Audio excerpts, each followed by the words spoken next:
Welcome to another of our Coffee Time chats. Today we welcome back Pontus Berner from berner+becker. In this discussion, we take another look at the German hotel market. We follow up on our conversation in September last year, where Pontus was looking ahead to the winter of 2022 and what might play out. With concern over a possible recession and rising energy prices, we see if these translated into a downturn in any way. After reviewing what happened in the winter, Pontus looks ahead to the summer months of 2023, touching on some early possible challenges for the leisure markets as domestic customers look to travel abroad.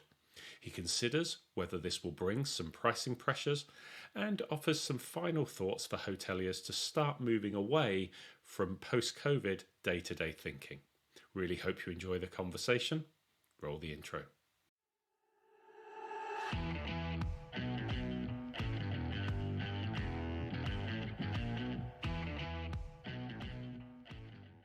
Hey Pontus, good to see you again. How are you? All things good with you in Germany? Yes, hi Trevor. Good to see you again as well. All good here in Germany. Spring is slowly but surely coming to Munich, so that's nice. Good to hear it. And I understand our king has been over in Germany visiting, so a bit of a Oh, royal I affair. wasn't even aware. I wasn't even aware. Where was he? In Berlin or Munich? I Or... think he was in Berlin. Yeah, I have to admit, I just saw some pictures on the news this morning, and that was as far as it went. Totally missed that. It wasn't covered by the media, so that, I read. that probably says a lot. Anyway, How are you? yeah, we're very good, very good. Similar to you, actually. It's a lovely day today. Sun is shining. Bulbs are starting to bloom, so spring feels like it's on its way, which would be great. Very And good. it Very good. works perfectly for what we're going to discuss today because it was Blooming revenue. yeah, hopefully so. Because we were looking back, it was about 6 months. 6 months ago, we caught up, and part of our discussion then was we wanted to just kind of get a take on how things have been in 2022 when we were speaking about September time. You were kind enough to share what you'd seen on the German market running up through spring and summer as we'd started to come out of the pandemic and the lockdowns and traveling was happening. And then you did a Yeah. sort of bit of a forward projection into what you thought some of the challenges may be as we went into fall and into the winter. So we thought it'd be Yeah. good to kind of get you on again. Look back to see how good your predictions are. It was shit. I was wrong. And then we can see if we can do a bit better as we look forward into the summer. So Yeah. so let's start off with a bit of a recap. So Yeah. when we were talking and we were looking at, you were kind of doing a bit of a summary. You were saying that the looking into the winter, if we start with the winter first and how that panned out, you were saying that the fall was looking good, and there were possible signs going into winter was still a bit sort of hit and miss with the potential recession coming on. Let's kind of touch on that. How did the actual numbers? How did the numbers look through fall and into winter? Yeah, I was much more pessimistic, or much more, but I was more pessimistic than it turned out to be. Right. Back then, recession, no one knew was there gonna come a cliff scenario or whatever. But what I thought, and I remember strongly, was that the mix of rising heating and electricity costs for both the households and also for the hotels, Hmm. combined with an inflation where just everything rises in costs, would lead to a less a smaller travel budget for both companies and private families, which was not a very good combination with the rising prices in the hotels and travel, due to these inflations and heating costs that also affect the hotels, obviously. So I thought that was a pretty bad combination, Yep. and was looking quite skeptical at the winter time, with still maybe the Alp hotels and so on around here being kind of fine still, but the others being affected. Hmm. But that hasn't really happened, and to our kind of surprise, it's like it doesn't really match somehow still in my mind, to be very honest with you. But I think we have been proven that people still indeed travel, and even though they have less money available, that family vacation is so much put into focus and Hmm. prioritized that Hmm. people simply want to travel. And so we were budgeting, also for our client hotels, quite mellow quarter one. We were a bit better than quarter one of 2022 because that was still COVID effect and so on, but Yeah. still rather mellow. And also us as a company, we didn't really budget a great sales, Forecast. result Yeah. with a In lot terms of of new new clients and clients. so Yeah. on. Yeah. Yeah, Yeah. but on both of these points, we have been proven wrong, and we have, I think, had the best quarter one growth as a company ever, and also the hotel budgets and targets that were set were overachieved. So I good, guess good. good for you. Good for the hotels. Good for the German It's nice to market. be wrong sometimes, right? Well, particularly when it's that way. Better than Yeah, could be over yeah, yeah, optimistic exactly. and be wrong. That could be a worst case. But you're right. It's interesting. You're not the only person who has articulated that quizzicalness or confusion as to how can all of these macroeconomic factors be Mm. coming into play, and yet there still seems to be this demand out there, increased Yeah, ADR, increased occupancy. I think to your point, it just feels as if people have possibly cut back in other areas. Maybe I don't know how hmm, you've seen it in Germany and in Munich, but I know through conversations that we've had, people are maybe spending less going out, during the week or at weekends, but mm, almost putting that money to make sure that they're having maybe a weekend away or a week away. So really holding yeah, on to the budget from travel from a leisure point of view. I think yeah, the business also was interesting. That didn't seem to be affected greatly either. Corporate business seemed to have been pretty yeah, strong that we've been seeing. Has that been the case there? yeah. I think so. Both at corporates and group businesses have also been quite good. And at one point, inflation also stagnated and turned downwards a little bit. So Hmm. I guess that's good. But I talked to some friends to ask also, like, how does this, does that make sense to them? And mm, what I hear, but this is obviously more economics in general, but they were saying that Germans in general have quite a lot of savings Hmm. historically on their bank account, and saving up for the future, making sure they have a safety net and a buffer and protection and security. And COVID brought that kind of YOLO feeling to people, Right. Okay. Yeah. Yeah.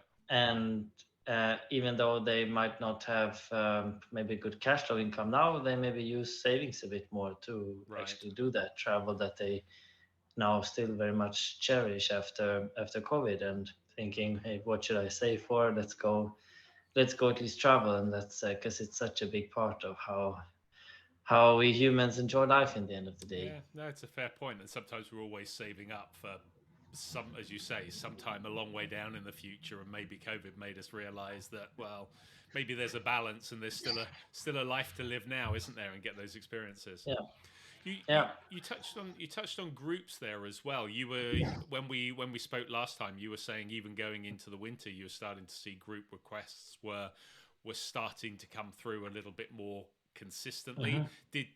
Did that? I mean, I know winter can be an interesting time anyhow, but did that kind of hold up, and has it carried through into sort of first quarter? Yeah, I would say so. And we have a partner, Conference Direct. They help with conference business, and Hmm. they are also kind of more busy than ever, and people are really planning, big corporations planning in big meets, big parties, big get-togethers. It's a lot of focus on the kind of internal get-togethers and companies giving back to their employees because Okay. the rest is so much, the rest Yeah. is so much home and hybrid and so on. But it seems there's a big focus on that whole kickoff of the year or Christmas stuff last year. It seems also to be running quite well. And I think, as always, the if people can plan ahead in a secure way and they're not too afraid that the war is going to come crashing or the economy is going to come crashing down, they definitely book. But it's still, from time to time, it's quite short term business still, but it is still continuously coming so Understood. far. No, that makes sense. Couple of things that you mentioned when we spoke from like a revenue management point of view or sort of a pricing point of view. And I was looking back through our video again yesterday, and you highlighted that one of the conversations that you guys are having with your clients, if they're not already doing it, you were advising to maybe start to think about being maybe more dynamic around their pricing to allow for greater fluctuation. And you also touched on where there may be fixed price contracts already in place, that maybe there was a time to start looking, reviewing those, having those discussions. Was that being a bit, to your earlier point, kind of a bit over conservative? Or, I mean, I know dynamic pricing is something that people speak about a lot. Do you see any follow through, pick up trends that have come out of that? Yeah, I think my point, if I remember correctly back then, was that now everyone is going to go on, you know, due to inflation, they're going to go on the high price Yeah, yeah, increase yeah, and yeah. want more for the corporates. And at the same time, then if demand is fading a little bit, if you're smart, you could maybe just keep the same price or even go down from let's say an account where you see a lot of potential that can bring you a lot of business, as a negotiation tactic. Yeah, yeah, Not yeah. necessarily the lowest paying client in your hotel, but maybe it was higher compared to other clients before. Now you could then use the opportunity to sneak in with a bit of a lower rate. um, but I would say, and what has also made me very happy in terms of how the industry have acted in this whole situation, is that people have still kept their heads high and kind of just went up. And due Hmm. to the inflation and cost rising anywhere, this has also been an opportunity for acceptance that was maybe more difficult to negotiate before. And then people have simply accepted the rates. Yeah. So it has been, I would say, most focused on ADR increases. But I'm also sure that some hotels and some revenue managers or hoteliers have used the opportunity to also steal some business from their competition Hmm. by maybe not going up with the same amount. Yeah. So you could probably do some smart chess play there, but in general, the whole industry has risen, both with cost of publicly and non-public rates, and you can also see at the airlines, Yeah. right? It's Yeah. crazy how much it costs now to fly Germany, Italy costs 600 euros, and it's a 1.5 hour flight. It's a bit Crazy, isn't nuts, it? to be Yeah. honest. Yeah. Absolutely. So I still, maybe now, if I'm thinking forward, I wonder, is it a sustainable level where we're at, or Mm. will it maybe find its equilibrium and maybe slow down a little bit Maybe plateau out a to little bit. Kind of find its cruising, to use your airline, to find its like a cruising little. height almost. Exactly. The curve has been like straight up. Maybe it will go down a little bit, but then like kind of find its stability. But I wonder if people will be able to, I, because if I just take what I hear Mm. from people, so not database now and stuff, but just what I hear from internal, from clients, from private friends and so on, everyone is reacting to it, and that means that the acceptance level is only going to be there for so long, and Yeah. then at some point people are going to stop paying 600 euros for that flight ticket and 300 euros a night for that 3-star hotel room in Rome. Yeah. and then they have to maybe go down a bit. So I think the hoteliers actually are riding a little bit too high at the moment, and maybe even making better profits than before, and even outweighing that extra cost. And at some point, it's going to have to balance maybe a little bit. It's my personal feeling a bit. Well, we'll touch a little bit on a bit more forward looking in a moment, but you mentioned a word there about profit, and it's quite interesting to look at the rates at which ADR have gone up, for instance, but also we know that costs have gone up, staffing level has gone up, uh, you know. Gas, electricity. So just running a hotel is a lot more expensive now than it was 12 months ago. Yeah. Again, you guys were talking about a greater focus shifting towards profitability. I know profitability has been spoken about a lot more lately. Pandemic certainly brought that to the forefront. Net RevPAR, net revenue has been discussed a lot more recently. Are you getting a sense that hotels are really making that shift towards understanding a greater focus on profitability now, or are we still just reverting back into ADR is good, occupancy is this, RevPAR is this, and we've kind of started to move on because it feels a bit better again? I think it's a thing that has propelled the understanding of what revenue management is actually all about, to be honest, because interesting. They are traditionally, there are then always two ways you can increase your profits: a lower cost or raising the revenues. And with the rising cost, you can't really do much about it. So people have been kind of like a stressed mouse in a cage and be like, oh shit, where do I turn? Yeah. And in the end of the day, there's only the revenue side to turn to equal this out. And so I think there's a huge focus on winning it all back with rates, especially, and and also occupancy, but especially rate. And that's kind of the only way to fight it in that sense. And that's always what revenue management for me has been about, is increased profit, but the focus on the top line revenue, obviously profitable revenues with distribution costs and everything, but and not just focus on cutting costs in the hotel. Yeah. But then my point is also, like, if you even then, with a huge extra cost factor that you have now, if you even overcompensate with higher rates and you even make more profit than before, maybe that's a little bit utopias in the current situation we're in. So that's where I think maybe there's some sort of equilibrium to be found. But obviously there are a lot of hotels that also don't make the same profit as before, and it's a struggle.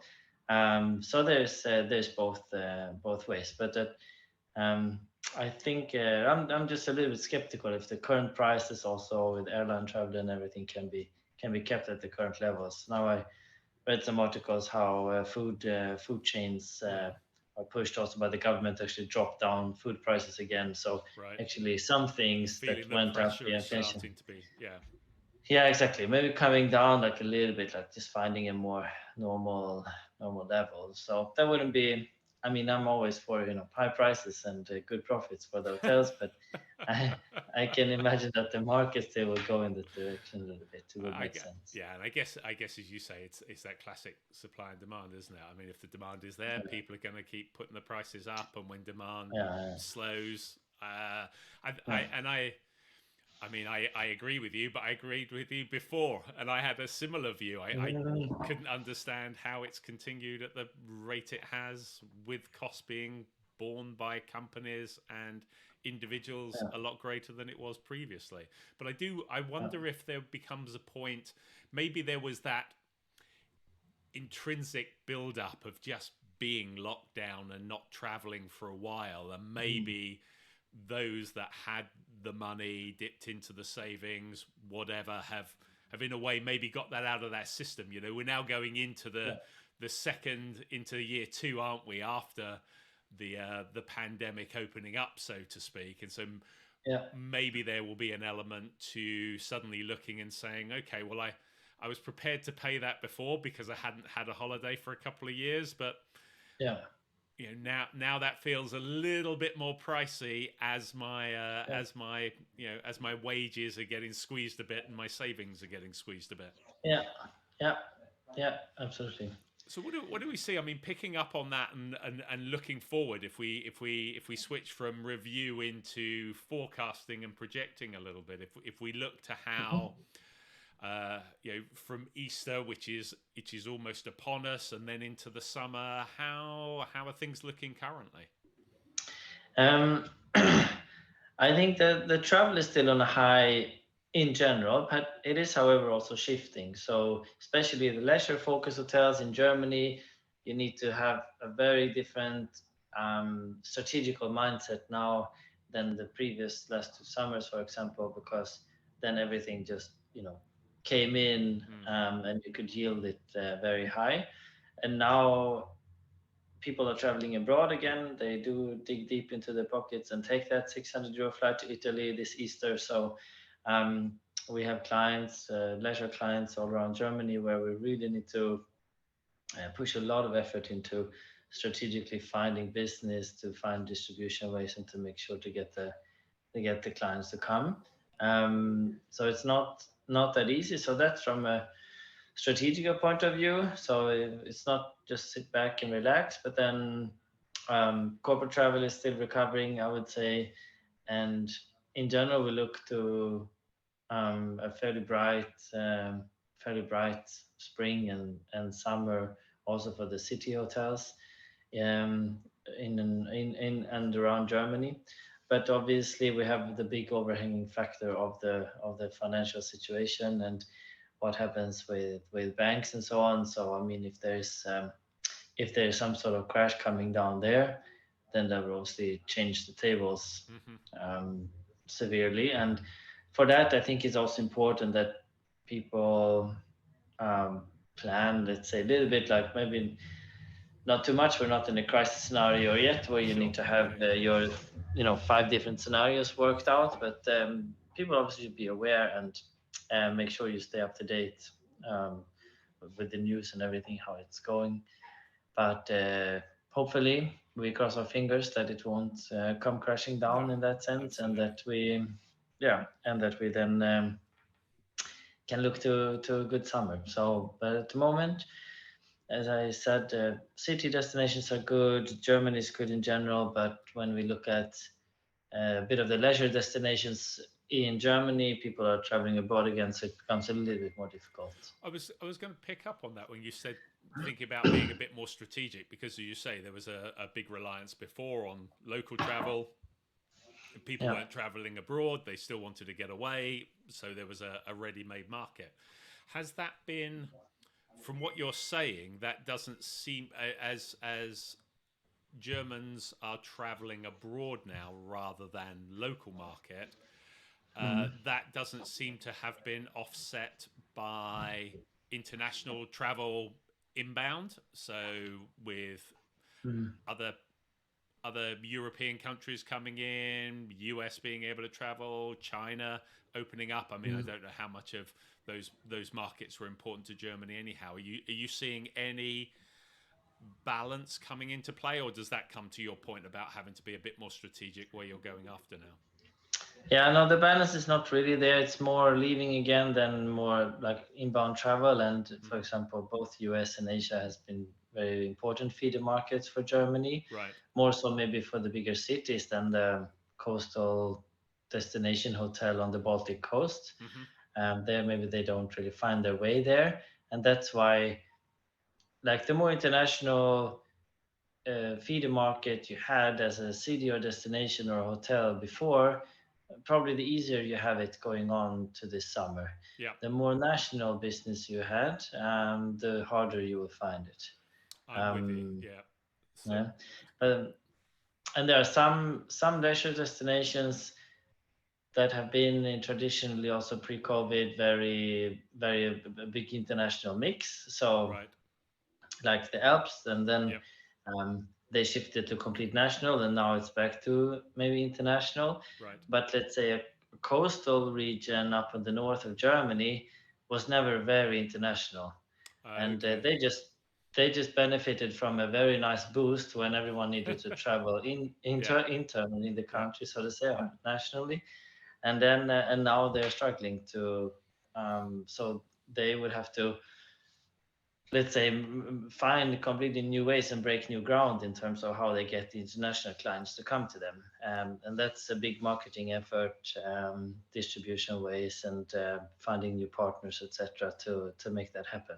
Yeah, it's interesting because I was looking back when we were talking in September, and you were saying how mixed destinations like and you Berlin, Munich, you gave us the example with a good mix of leisure and business. They were starting to come back up, and it sounds as if Mhm. that's increased, as you say, where that international market has been. But those that relied a lot more on local or national business, they're the ones that have Yeah. maybe got to pivot or be a little bit more Yeah. strategic, possibly aggressive in their marketing. Do you think that would play through into their becoming sort of isolated pricing challenges, that you might start to see some of those coastal regions maybe being a bit more aggressive with their pricing, for instance? Yeah, yeah, no, I think so. And for sure, there's always going to be someone who starts dropping, unfortunately, Mm-hmm. um, and then they will catch a little bit of more market share with that pricing, and then people will follow. So probably will be a bit of a pricing downwards, but it kind of also makes sense because the price was also increased a Well, lot it's super high during anyway, the, yeah. yeah. So the demand is simply not the same, and you have to kind of maybe adjust it a bit. But yeah, the more wide in the horizon you can go with target group and distribution, the better you will be off. So yeah, you have to really work strategically there, but be smart about how you do promotions. You create base occupancy without destroying the rate completely, and so on. And if you also have a pricing system, you need to make sure that you manage it as it doesn't start going down in a spiral if your competitors start to drop their rates. No, that makes sense. Um, yeah, but then I think, yeah, the markets like Berlin and Munich, they will continue to be strong because they also get the business travel back a bit more and more. The international travel will come back more and more when it's more these pure leisure destinations that will struggle a little bit. No, that makes sense. It was interesting. We did obviously a video with well, not obviously, but we did a video with Vite in November as well. And one of the things that he spoke about and emphasised in that was the understanding your cost base, and that would still seem to be a message, particularly as you say, if you're looking at some of those leisure destinations that may get into some sort of price adjustment and starting to reduce prices. You really have to have a good handle on what your costs are going to be, how they may alter going forward, to know exactly where you are as a business, and back to that key point about profitability again. Yeah, yeah, exactly. And if you know that, okay, we do everything we can to take the best out of the market, if the market will drop down a bit, then yeah, then maybe plan a little bit different with your cost structure, with purchasing, with staffing than you have in the previous summers where everything was just booming like crazy. Mm-hmm. Um, Still believe though that for the good summer destinations, it's going to be a full summer. It was also pre-pandemic, you know, Yeah, within the German school holiday season, it is difficult to book any free hotel up there really. within the same week. Right. It's just all full.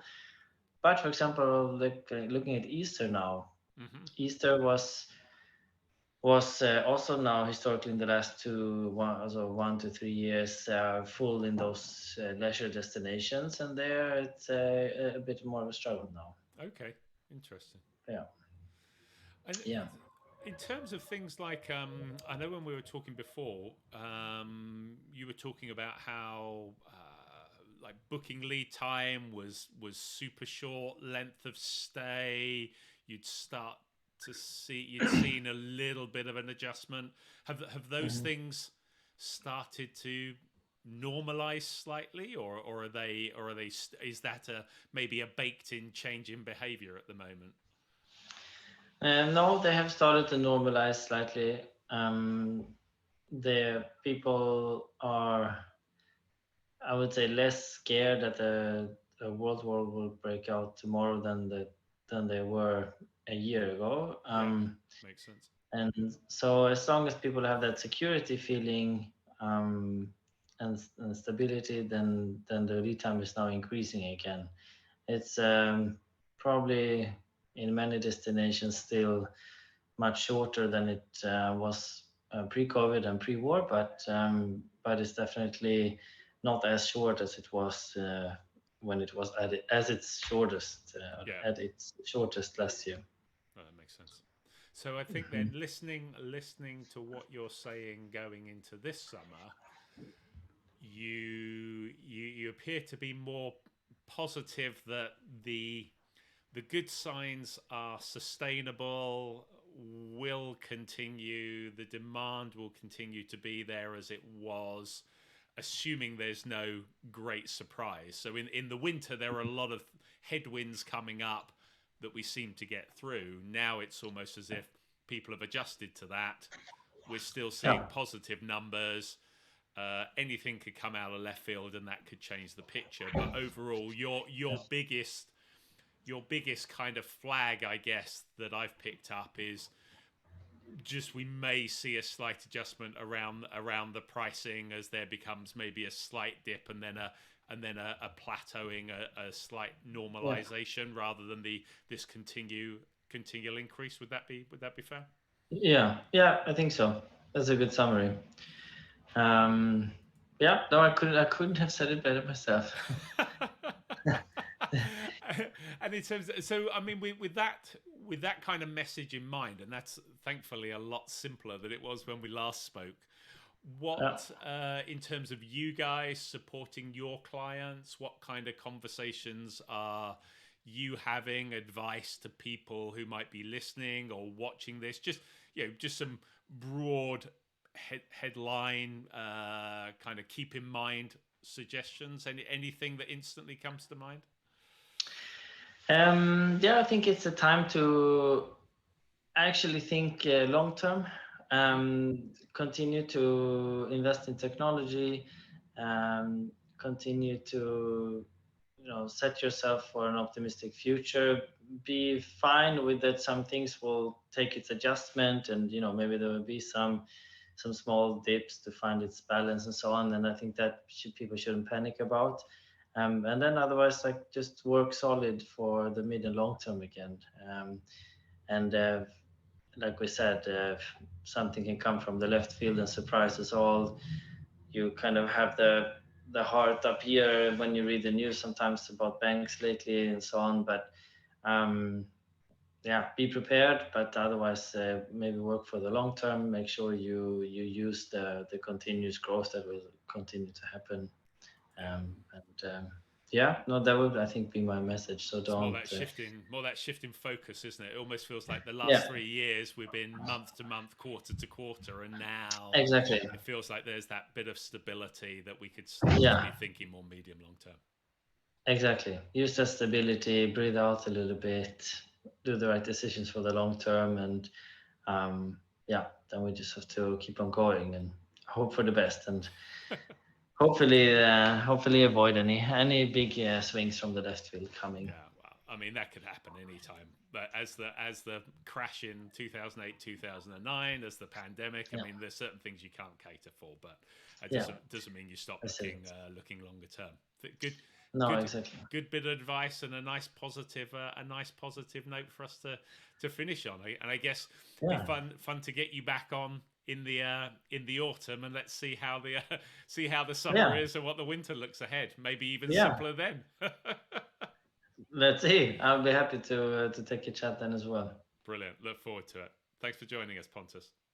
Likewise. Thank you, Trevor. Take care. Take care. Well, I hope that conversation was of interest, and thanks again to Pontus for joining us. If you have any thoughts or views on this conversation, please do feel free to comment below. And if you liked the discussion, please don't forget a thumbs up. If you're interested in more of our videos, here is a link to our Expert Insights playlist. And here is the link to our Coffee Time Chat playlist. And here is the button if you'd like to subscribe so you don't miss out on future videos. Thanks again for watching.